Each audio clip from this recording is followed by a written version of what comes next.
Welcome back to Skytech-Lens. Since early 2025, US-Canada relations have gone from tense rhetoric to a full-blown economic standoff, with tariffs draining billions from American border economies. Tourism is tanking, the auto industry is squeezed, and GOP leaders are scrambling north to ease tensions their own policies sparked. With Prime Minister Carney set to meet President Trump and the first USMCA review looming, the future of jobs and supply chains hangs in the balance. The stakes for both nations' economies couldn't be higher.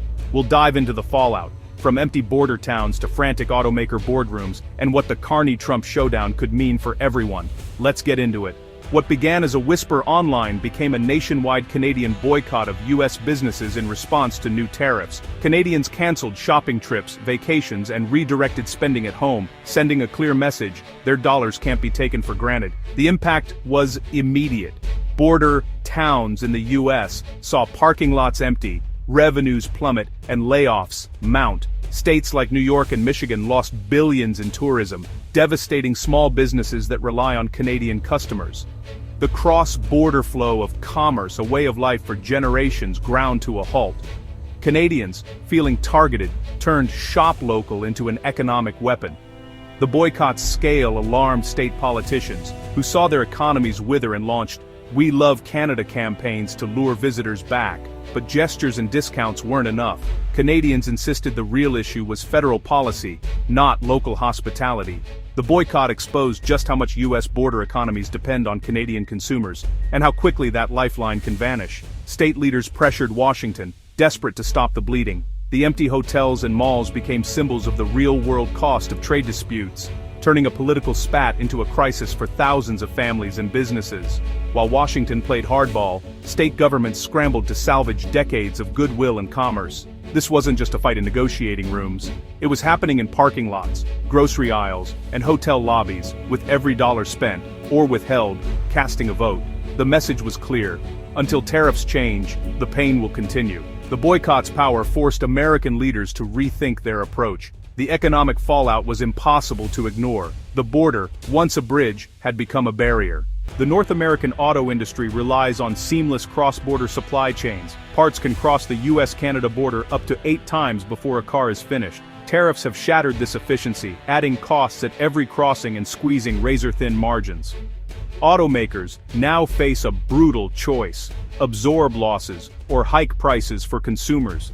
Delays from new paperwork and customs bottlenecks can halt entire assembly lines, costing millions.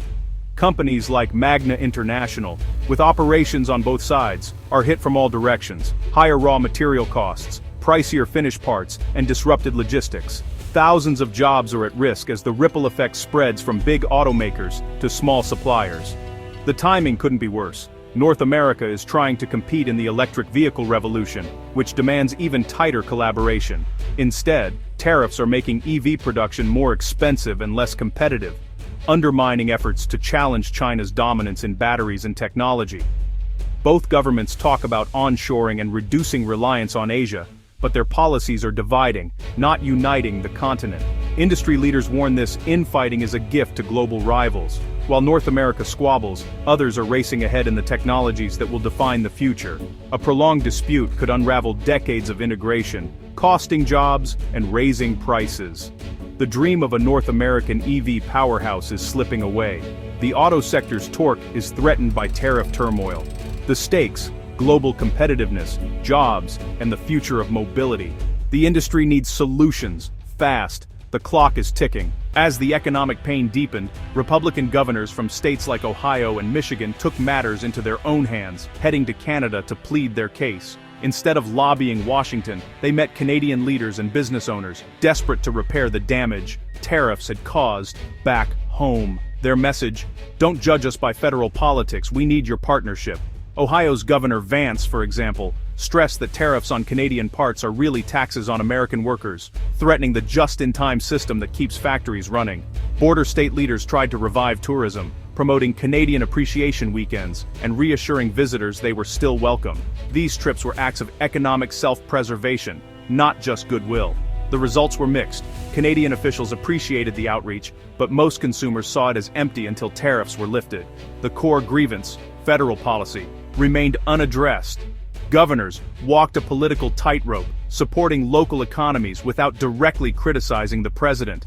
Their efforts highlighted a growing rift between state and federal priorities. The sight of American leaders traveling north, hat in hand, was a stark reminder. Economic leverage runs both ways. Washington can impose tariffs, but Canadian consumers can hit back hard. The governor's missions showed just how intertwined the two economies are.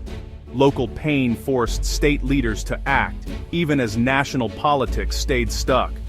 The message partnership matters more than posturing.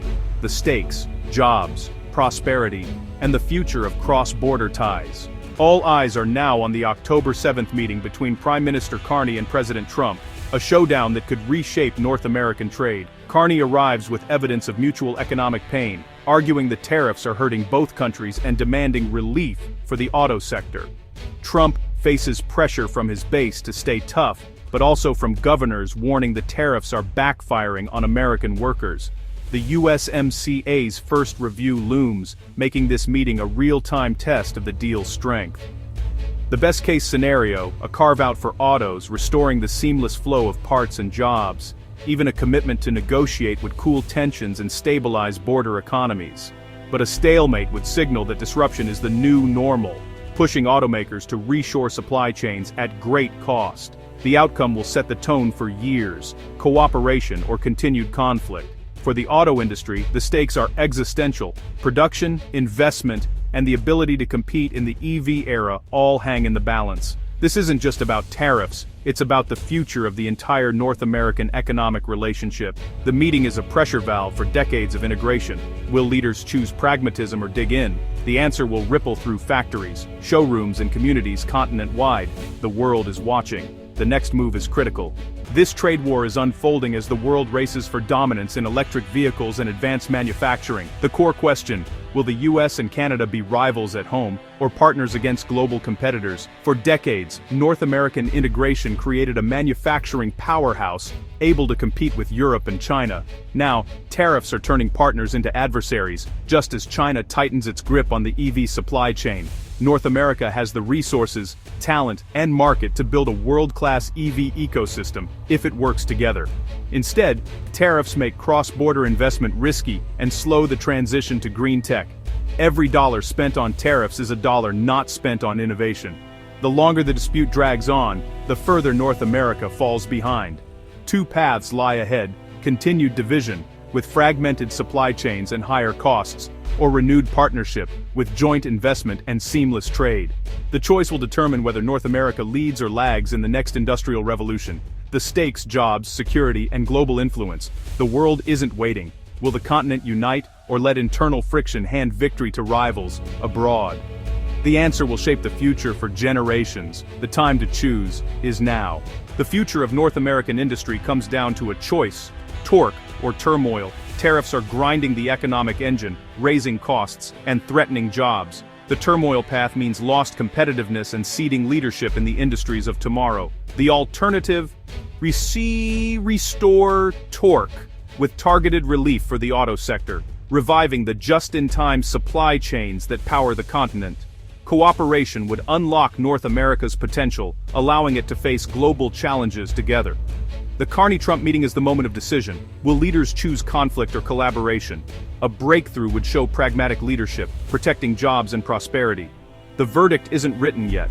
Will the story be one of decline or renewed strength? Workers, engineers, and consumers all need stability and partnership to thrive. The world is watching. The choice is clear: torque, not turmoil. Will leaders act before the damage is irreversible? The opportunity is now or never. We're at a crossroads for North American industry, and the next decisions will shape our economic future. How should Washington and Ottawa move forward? Carve out relief for autos, or double down on tariffs? Can a true North American EV alliance really compete with China? How are these changes affecting you? Have you seen prices rise or jobs threatened? Share your thoughts and experiences in the comments below. Thanks for watching. Let's keep the conversation going. Subscribe to the channel for more updates.